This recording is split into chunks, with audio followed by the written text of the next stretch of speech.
Money always on my mind. Do it for my mother, always I'm gon' bang the time. Calling always I can make your family sing a lullaby. I'm certified, he murder type. My youngest really known the street.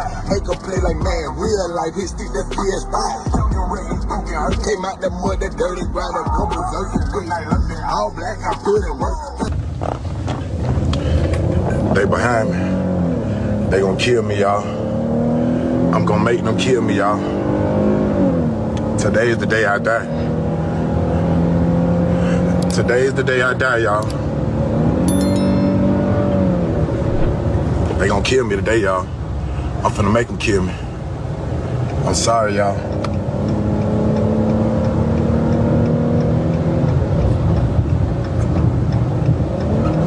These chilling words echoed through a Facebook live stream as 36-year-old Antavius Brown broadcasted what would become his final moments to the world. But this wasn't where the horror began. Just hours earlier, children had watched their mother get shot in their own home. And an innocent man named Ryan Haymon was about to lose his life in the most senseless way possible. What you're about to hear is one of the most disturbing cases of domestic violence that ended with a live-streamed suicide and multiple innocent victims. This is the Antavius Brown case, and I need to warn you, the details are extremely disturbing, but they need to be told.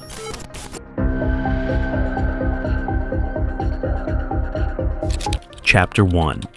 The entrepreneurs who seemed perfect on the surface, Antavius Brown and Nudera Topia, looked like the American dream. Two successful entrepreneurs building their empires in Columbia, South Carolina. Brown was the founder of GB Tequila and a rising rapper known as Get It Brown. Yeah, y'all know it's your boy Get It Brown. I'm gonna teach you how to get it brown like me. Feel me? That's my line, yeah. Get it brown. Get it brown. Get it brown. Get it brown. The way it's all brown and they all get down. Get it brown. Get it brown. Get it brown. Music and rap clips of Brown performing Topia had built something even more impressive. Her own media empire called the Most Popular Podcast. Every week, she sat behind that microphone, interviewing guests and building her brand in Columbia's entertainment scene. They lived together in Topia's apartment on Blossom Street for 2 years. Her children from a previous relationship grew used to seeing Brown there. Neighbors knew him as a part of the household, but success wasn't enough to save their relationship. By December 2024, something had shifted. Topia made a decision that would trigger a chain of events ending in multiple deaths. The relationship was over. Brown needed to leave. He promised he would by the end of the year. What could go wrong in just a few days? Chapter 2. The Warning Signs. Everyone ignored. December 24th, 2024, Christmas Eve. While families gathered for dinner, Antavius Brown was posting what can only be described as digital threats on Facebook. When I know I'm righteous, I'll go to war with whoever and die about it. Don't play in my face or whip my name. Win, lose, or draw, I'll throw it all on the line. These weren't holiday greetings. These were warnings that everyone saw, but no one took seriously enough. Topia's mother saw the posts. She'd watched this relationship deteriorate, and on Christmas Eve, she decided to speak up publicly. If anything happens to my daughter, they already know who was a violent and bad man. The community was watching this unfold in real time. Some offered support, others stayed silent, but everyone could feel something building. Brown felt attacked, misunderstood. So he did what many do today. He went live on Facebook to tell his side of the story. It is. You feel me? It's your boy. The laughing stock. The pitiful fool.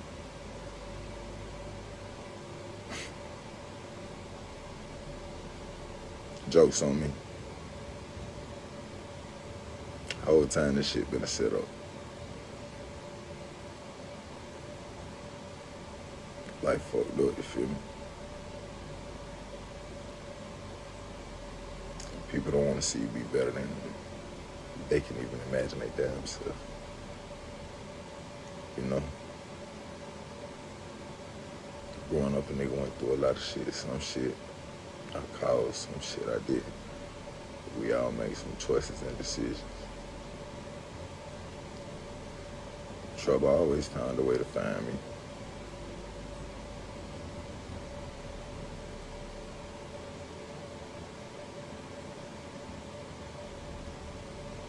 everybody always had what they, had set up in their mind they wanted to do and shit like that. So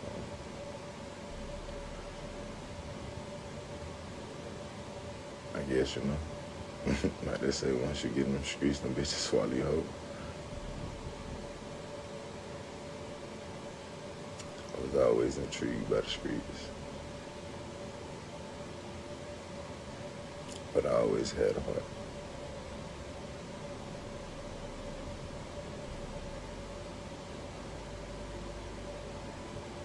Sometimes you trust your heart over your mind. And you know better, but still choose to do the wrong thing.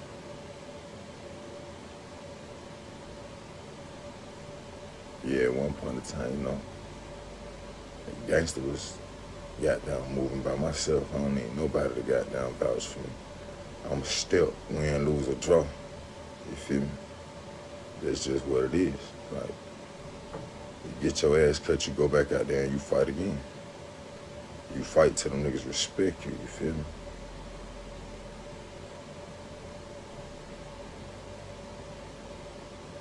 A lot of choices and decisions I made always was cause fucking with other people, man.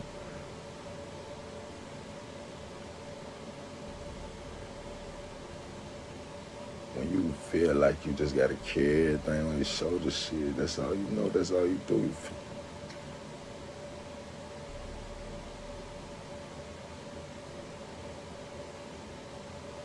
Don't allow other people dead weight and issues and situations to keep you bound and in bondage. Don't allow fake love and obligations and expectations. Give a fuck what you think about me. You ain't live my shoes. Your story, my story, my story. You feel how you feel, nigga, I feel how I feel. I'm a man just like you, bitch. I put on my pants and my 2 shoes, too.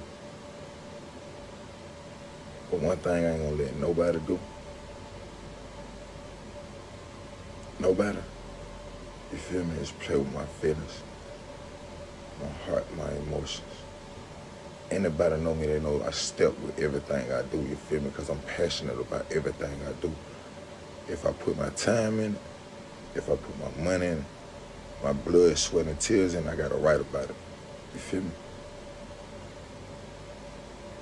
Don't let nobody undermine your. You know who you are. You know what you built. If you went through this shit by yourself, yeah, for sure, it's always good to network, to show love, meet, grow, and build.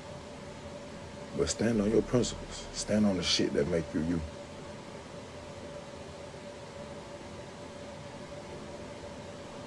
I shut up, I chill, I pop shit. This ain't no act. Y'all say I'm acting crazy. I ain't. Right is right and wrong is wrong. You know what standing on business is? Right is right and wrong is wrong. Whether my right is my right or your wrong is your wrong. Hands down, we talking about do unto others as you would have them do unto you.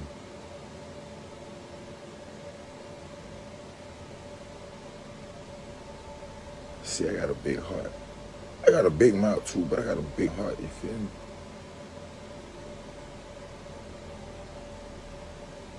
Y'all ask why I'm so blessed. Because only God knows my heart. If I wasn't doing right, I wouldn't be blessed. You feel me? Second of all, stop allowing people to manipulate your situations. Genuine love don't come with stipulations and conditions and, oh, you gotta do this and this is what I want and this is what I need. And for you and not me. If you want me for me, guess what? The bond is real. The connection is real. But don't portray or act like you really like that when you know what's up. You know what I'm saying? Because at the end of the day, if you're a shark, of course something you know, gonna come to goddamn sweep you. You a snare, shit, you know how it happen.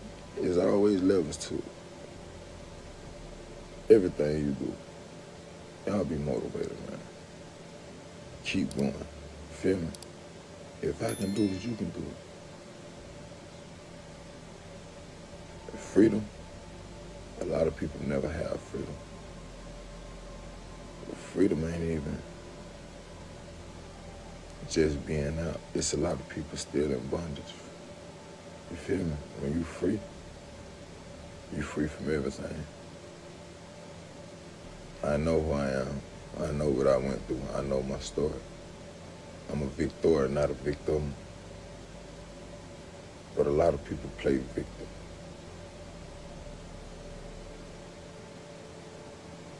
When our gut tell us some things, sometimes we need to go with it.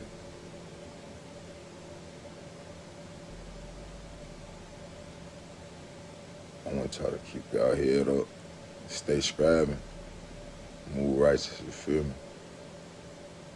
The love is love, and we're gonna keep rocking. Let's get it! Extended Facebook Live rant where Brown talks about life, streets, respect, relationships, and his philosophy. That live stream reveals everything you need to know about Brown's mindset. He talked about standing on business, about respect, about not letting anyone manipulate his emotions.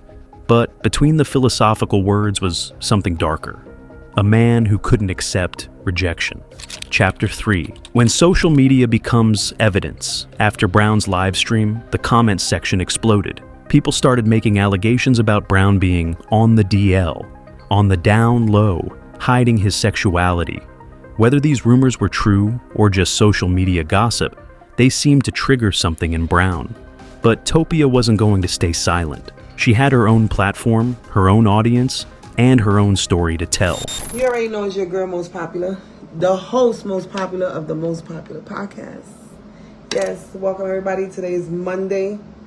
Yes, Monday, my favorite day of the week, because it's open road day. As I always say, you close one door and another door opens. So yes, right on time. So I'm just going to go and get right into it. I just want to announce that the Most Popular Podcast Expo is still happening January 5th, 2025, starting at 4 p.m. sharp. It's going to be in Columbia, South Carolina.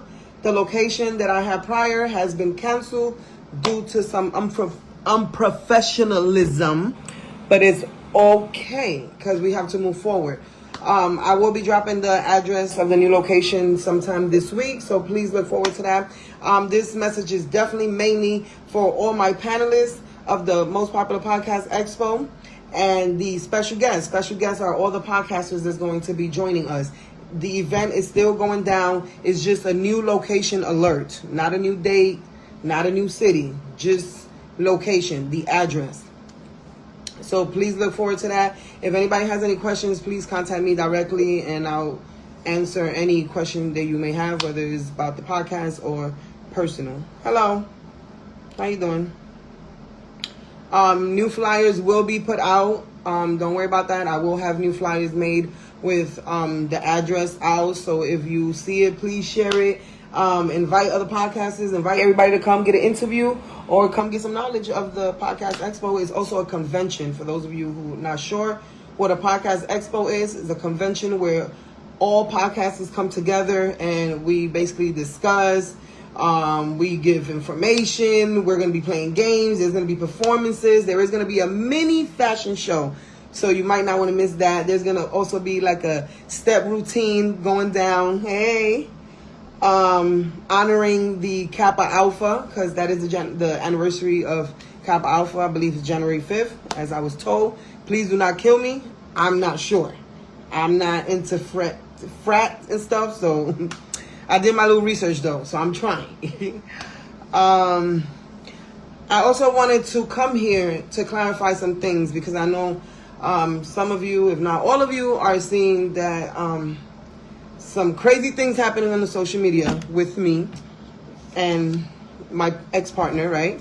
I'm not going to get into details, but what I am going to say is If you personally know me, then you know this is not for you. This is mainly for the people who don't personally know me and are only hearing one side of the story. And I'm not coming here to ask for you to have any type of pity for me or any of that, because I want you to know, like, I don't care. I don't care. Because, like I posted in my thing, I'm going to see now who's faking. So this is all I need. I just need to rule out. And first of all, there's no such thing as ruling out, because I don't really take nothing personal. If you ever see me out and about, you see that I be in my own lane. I be in my own little square. Like, I don't really deal too much with the drama and all of that. But if you don't know, I would like for everyone to please go down, all the way down to my timeline, or please go hit the YouTube link on my bio, or go to my Instagram, right? And you will see that I started Instagram 2021, and I started Facebook 2022. I started podcasting at the beginning of 2022. I started in Got Sound Studios. Shout outs to Neek the Geek, right? If you know, you know. Season 1 to Most Popular Podcast was a wrap. December 5th, 2022. Okay? That's when I was just doing individual interviews. I was a hardcore traveling host from state to state, doing what I had to do. I was already modeling. I moved here 2021. Yeah. And I was already doing all of this. I actually started off with music. For those of you who don't know, I was doing music. I was an artist. I did some music. I put it to the side, and I moved on to other stuff. So I just want to make that clear. I started Most Popular Podcasts. I've been podcasting since the beginning of 2021. Excuse me, since the beginning of 2022. I've been doing music since the beginning of 2021. Along and amongst other things that is not important right now. But I just wanted to clarify that. Nobody made me. Nobody put me where I'm at. What I will say is I am grateful and thankful for all of my guests that have been on the Most Popular Podcast. I'm grateful for even the guests that I have not gotten to that I really want to interview. I don't want you to feel like I don't want to interview you. It's been so much going on. I appreciate everyone that has supported me, whether you hit like, whether you follow, whether you share, you spoke about me, you recommended me, the nomination. Everything counts and matters to me. But what I'm not going to do, I'm not going to sit here and allow someone to say that they made me. And most importantly, all of you are grown, and all of you have eyes, ears. If you can't hear, you can see. If you can't see, you can walk. So one of your senses can tell you that Most Popular did what Most Popular had to do. And if Most Popular is in somebody else's space of shining, Most Popular is still in her little box, quiet, observing, being supportive. Not trying to take shine, not trying to be seen, not trying to get over, none of that. I speak and move when it's my turn. Topia's Facebook Live, where she announces her podcast expo and addresses the situation, defending her independence and success. In this stream, Topia made something crystal clear. Nobody made her. She built her podcast empire herself, starting in 2022, traveling state to state, building her brand through hard work. She wasn't going to let anyone take credit for her success or tear her down, but what she said next should have been a red flag for everyone watching. If you personally know me, then you know I don't. This is not for you. This is mainly for the people who don't personally know me and are only hearing one side of the story. She was trying to stay professional, trying to handle this publicly, while protecting her children and her brand. But Brown wasn't done. Chapter 4. The morning everything went wrong. Saturday morning, December 28th, 2024. The Cross Hill Apartments woke to what should have been a typical weekend, but inside Topia's unit, accusations were flying. Brown confronted Topia about alleged cheating. The argument escalated quickly. Topia's children were home. They heard every word, saw every gesture. Then they saw something that would traumatize them forever. Brown pulled out a weapon, pointed it at their mother's head, then tucked it into his waistband. The hitting started. Once, twice, again. These children, whose names we'll never share to protect them, did something extraordinary. They couldn't just watch their mother being beaten. One child managed to break down the bedroom door. They jumped on Brown, trying to pull him off their mother. Small hands against adult rage. Children forced to become heroes in their own home. Topia saw her chance. While her children distracted Brown, she ran for the door. The kids followed. Freedom was just steps away, but Brown was faster. At the doorway, he pulled the gun from his waistband. The shot rang out. Topia felt the bullet tear into her leg. "I just knew I was about to die," she would later tell police, but Brown didn't finish it. Instead, he forced the wounded Topia into a car. The children watched their mother, bleeding, being driven away. They were left alone in the apartment with their mother's blood on the floor. Chapter 5. The Hospital Confession. The emergency room doors at MUC Hospital slid open. Nurses saw a woman limping, blood seeping through her clothes, a man gripping her arm. As medical staff rushed to help Topia, she grabbed a nurse's hand. Her words came out in desperate whispers. "He shot me. Please don't tell him that I told you, but he's the one who shot me." Then louder, more urgent. "He's going to go back to the house. Please don't let him kill the kids." The nurse froze. Children were still in danger. Brown stood there watching, his presence a threat even in the hospital. Medical staff faced an impossible situation. Treat the victim while her attacker hovered nearby, knowing children waited at home with no protection. Meanwhile, Columbia police units screamed toward Cross Hill Apartments. They found blood on the floor, on the doorframe, a trail leading outside. The children, thankfully alive, told their story through tears. At the hospital, Brown had already left, disappearing into Columbia's morning traffic. The APB went out, Antavius Brown, 36, armed and dangerous. Chapter 6. The chase and the final livestream officers found Brown's vehicle, engine running. When they approached with rifles raised, ordering him out, Brown looked at them through the window with no fear in his eyes, just determination. He threw the car in reverse, tires screaming, and fled. As Brown drove, he did something that would define this case forever. He went live on Facebook one final time. I won, y'all. I'm sorry.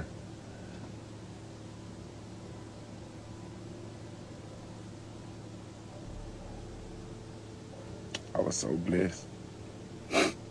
I had made it through. There they go, y'all.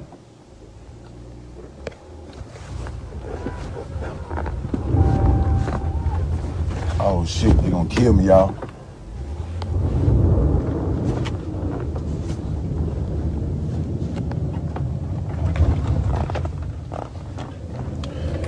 They behind me. They gonna kill me, y'all. I'm gonna make them kill me, y'all. Today is the day I die. Today is the day I die, y'all. They gonna kill me today, y'all. I'm finna make them kill me.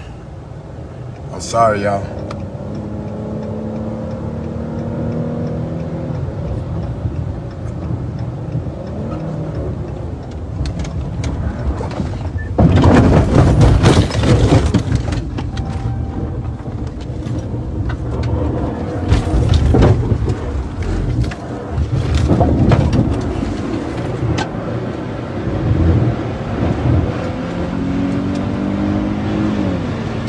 Sorry.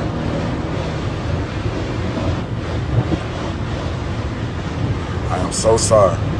I fucked up. I'm finna make them kill me. I love y'all. Y'all know I gave this shit all I could. Brown's final Facebook Live during the chase, like one y'all. "I'm sorry. They behind me. They going to kill me, y'all. Today is the day I die, y'all." Comments flooded in immediately. "Bro, stop. Pull over. Think about your son." But Brown kept talking about making them kill him, about how they'd have to do it. Then came other comments, darker ones. People still gossiping about his sexuality, even as he drove toward his death. Chapter 7. The collision that changed everything. Garner's Ferry Road and Hazelwood Road, a major intersection ahead. Brown showed no signs of slowing. Officers radioed warnings to clear the intersection if possible. At the same time, a man named Ryan Haymon turned left from Hazelwood Road in his 2001 Toyota 4Runner. Just another Saturday morning drive. His dog sat beside him, trusting, calm. Antavius Brown's sedan approached the intersection at killing speed. The red light meant nothing to him now. The Facebook live stream captured it all. The speedometer climbing, the red light ahead, Brown's hands steady on the wheel. No attempt to brake. Impact.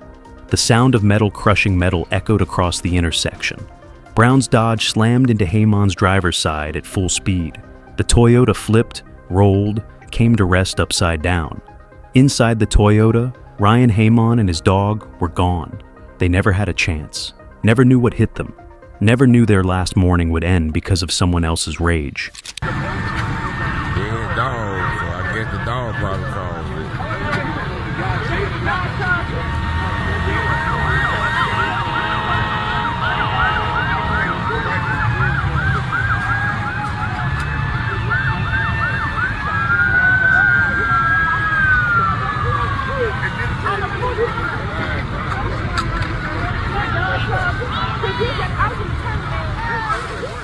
Brief audio clips during the crash scene.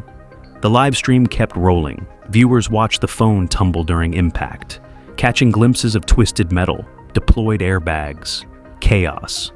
Then a gunshot inside Brown's vehicle. Brown had shot himself in the stomach during or immediately after the crash. The same gun he'd used to terrorize Topia now turned on himself. Chapter 8. The Aftermath that haunts us all. Emergency responders faced a nightmare scene. Brown was extracted with the jaws of life, conscious but fading. At 12:30 p.m., less than an hour after the crash, Antavius Brown was pronounced dead at the same hospital where this all began. Topia learned she would survive. The bullet wound to her leg would heal. The emotional wounds would take longer. Her children were safe, physically unharmed, but forever changed. The hardest notification went to Ryan Haymon's family. Their loved one, described as someone who brought love and laughter to everyone, was gone. His crime? Being at an intersection at the wrong moment. Conclusion: the questions that remain. There would be no trial, no justice in a courtroom. Brown's death eliminated any chance for legal proceedings. But the questions remain. When someone shows you who they are, why don't we believe them? Brown told the world he would die before accepting rejection. He promised war. He broadcast his intentions. Yet he still had access to guns, to cars, to victims.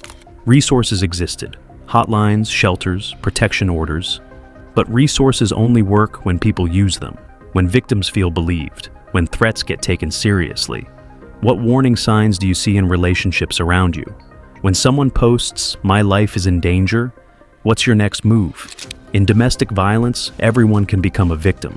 The target, the children, the stranger at the intersection, the whole community that carries the trauma. If you or someone you know needs help, the National Domestic Violence Hotline is 1-800-799-7233. These stories matter, not for entertainment, but for education. Not for views, but for vigilance. Remember this case. Remember Ryan Haymon. Remember those children who fought to save their mother. And remember that love doesn't point guns, doesn't live stream death, doesn't kill strangers at intersections. What Brown felt wasn't love, it was ownership. And when you can't own someone and you'd rather die than let them go, that's not romance. That's murder waiting to happen.